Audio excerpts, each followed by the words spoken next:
Benvenuti amici di Mattoscacco, oggi vediamo questa apertura che miete vittime. Vi mostrerò oggi 3 partite e in tutte e 3 le partite il bianco è riuscito a vincere con una facilità disarmante senza dover fare calcoli particolari. Tutto questo grazie all'apertura del Jobava London System. A tal proposito ovviamente è uscito, come vi avevo preannunciato sull'Accademia, il corso completo su come giocare con il bianco il Jobava. Qui sotto in descrizione trovate il link. Adesso vi faccio vedere come si gioca, quali sono le mosse di routine, vedremo queste 3 partite e poi se volete approfondire ovviamente nel corso trovate tutte le linee da studiare, trovate anche i PGN da scaricare, stamparveli, potete fare quello che volete. Allora, ovviamente si apre con D4, il nostro avversario può rispondere sia con D5 che con F5 che con cavallo F6, ma ad ogni modo sono trasposizioni di mosse.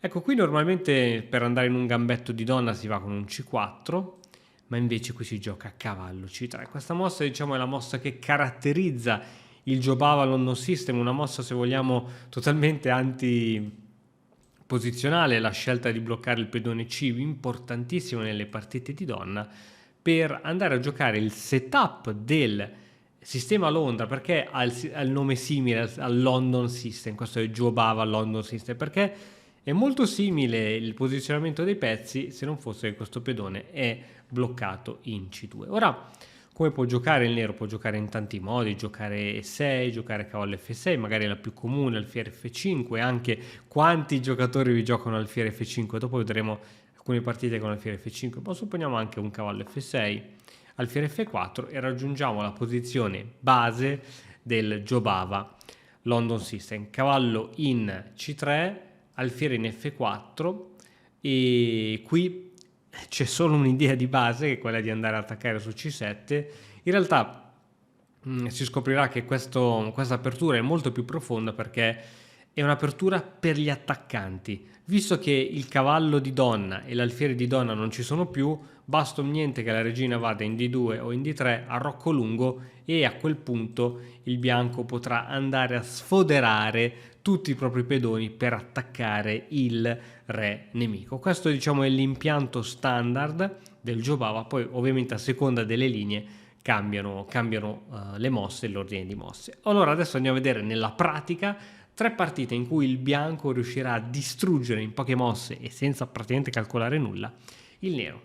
Andiamo da questa prima partita, andiamo a vedere chi sono i protagonisti. Scusate la pronuncia, ma hanno sempre dei nomi molto interessanti. Col bianco un grande maestro da 2667 punti, Badakonski Stanley, e con il nero invece abbiamo un maestro da 2272, da Silva Giovanni Tavares. Andiamo a vedere come è andata la partita.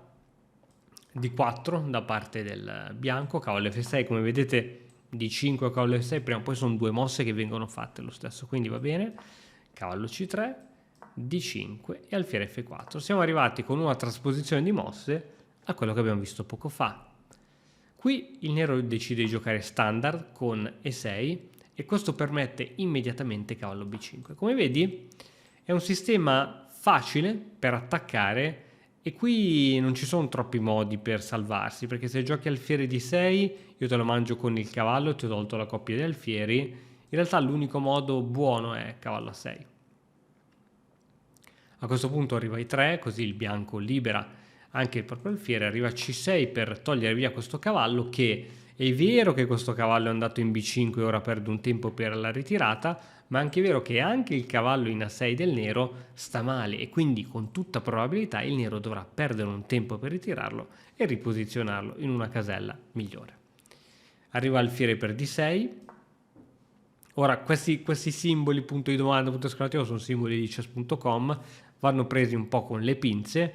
Qui diciamo il suo significato ce l'ha, nel senso che questo è l'alfiere buono del nero, cioè l'alfiere di colore contrario alla propria catena pedonale, e quindi decide di darlo. Il bianco lo prende con grandissima gioia e a questo punto la partita continua. Molto semplice, come vedi è una partita semplicissima senza grandi tatticismi o cose varie. Qui il nero decide di giocare cavallo E4, così a seguito del cambio, ed è così che va in partita, può disturbare il cavallo che si deve spostare e giocare F5, ed è così che va in partita, per creare questa formazione di pedoni.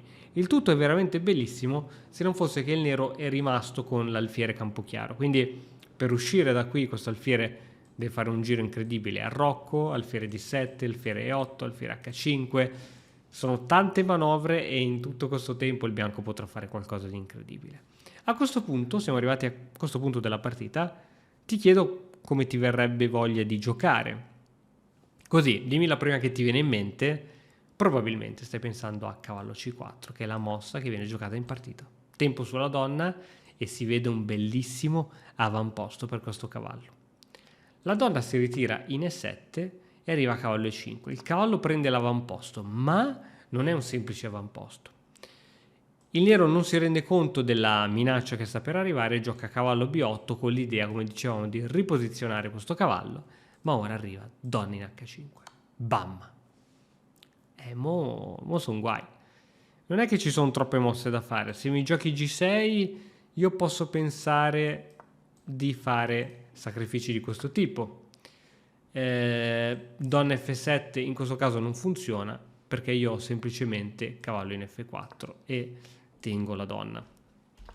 Qui il nero sullo scacco gioca re F8, ma neanche re F8 salva minimamente la partita, poiché arriva comunque cavallo G6, attacco triplo, direi che è il caso di catturare. Dopo la cattura non ho solo la qualità, ma scacco e mi prendo anche un pezzo netto in più. E a questo punto della partita il nero, che ha più di 2200 punti, decide di abbandonare. Come hai potuto vedere è stata una partita molto liscia, si sono scambiati un po' di pezzi, il bianco si è ritrovato con un cavallo molto più forte di quell'alfiere del nero e quindi la partita è stata vinta. Andiamo a vedere ora quest'altra partita. Chi sono i protagonisti?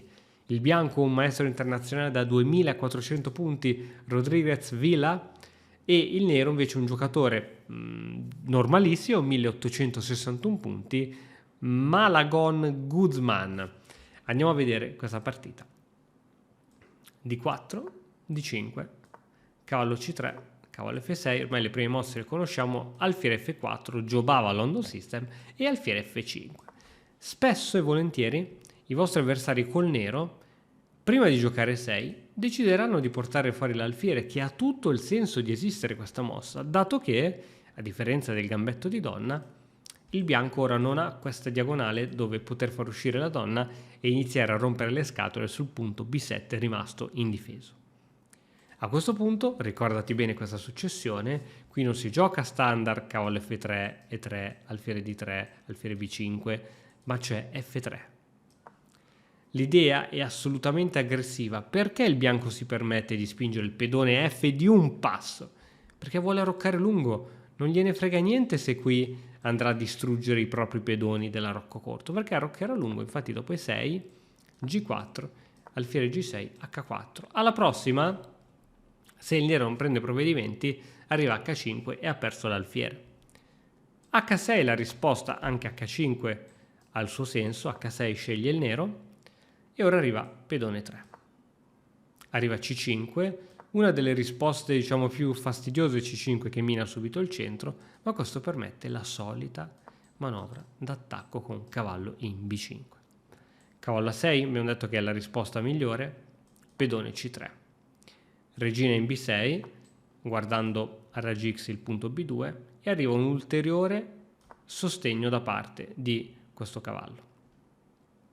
Cavallo in D7 e adesso H5, unica via di fuga, alfiere in H7 e cavallo in H3. Spesso questo cavallo si sviluppa anche in E2, ma in questo caso il cavallo va in H3.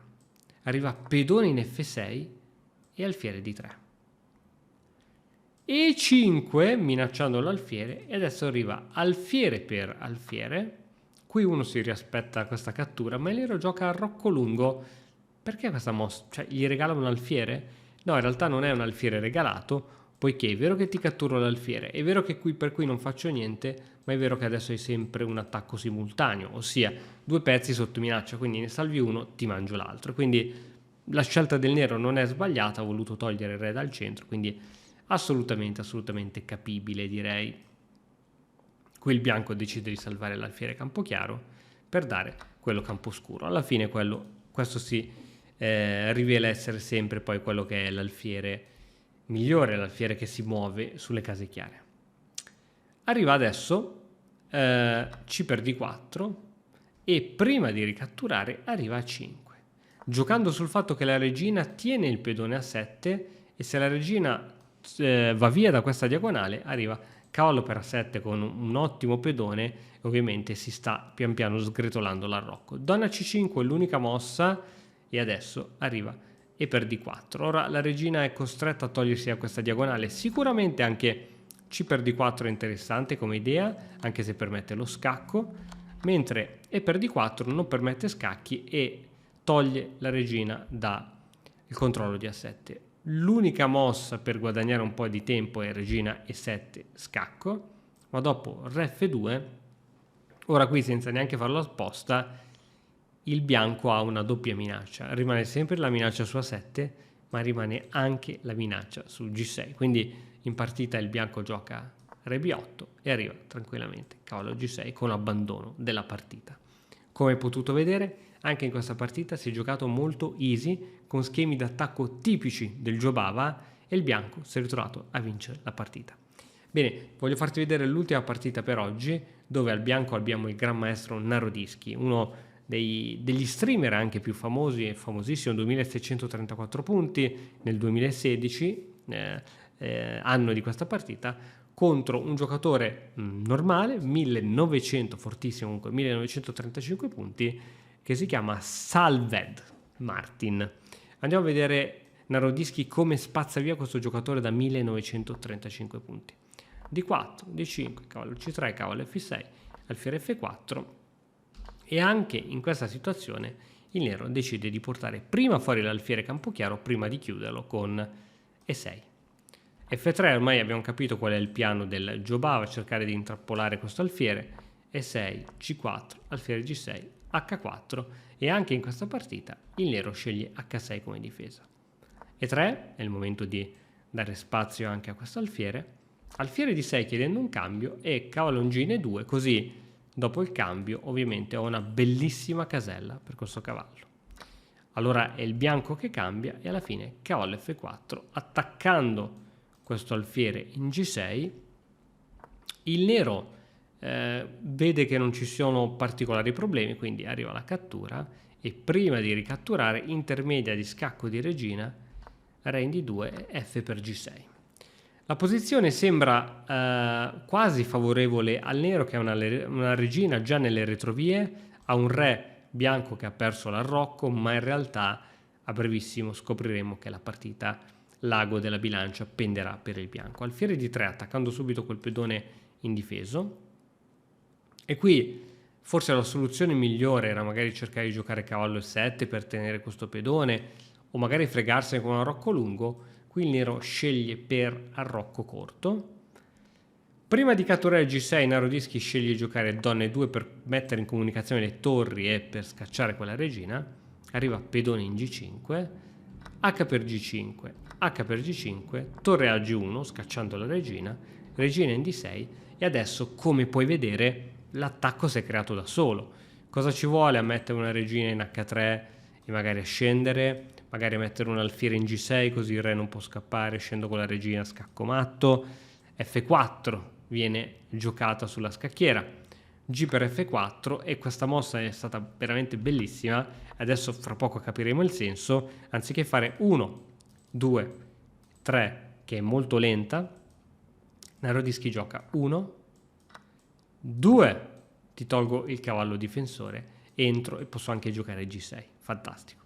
Cavallo per E4, cattura, cattura e qui non ha senso ricatturare perché c'è subito una minaccia bellissima, G6 e donna H7, scacco matto, F per E3, scacco, il re si toglie, donna per D4, diciamo l'ultima magra consolazione, G6, arriva praticamente il matto imparabile o in H7 o in H8, donna in D2 l'ultimo scacco possibile, Re B1 e la partita finisce con l'abbandono del nero poiché arriva lo scacco matto forzato, scacco matto in 22 mosse contro un giocatore che qui iniziamo ad avvicinarci ai 2000 punti e dai 2000 punti possiamo iniziare a parlare di giocatori professionisti, quindi avete visto con quale facilità si è venuto a creare un attacco dal nulla, questo grazie alle potenzialità del Jobava London System. Se vuoi approfondire questa apertura e vedere altre partite, altri schemi, altre linee importanti, come giocare contro ogni risposta del nero, ovviamente c'è il corso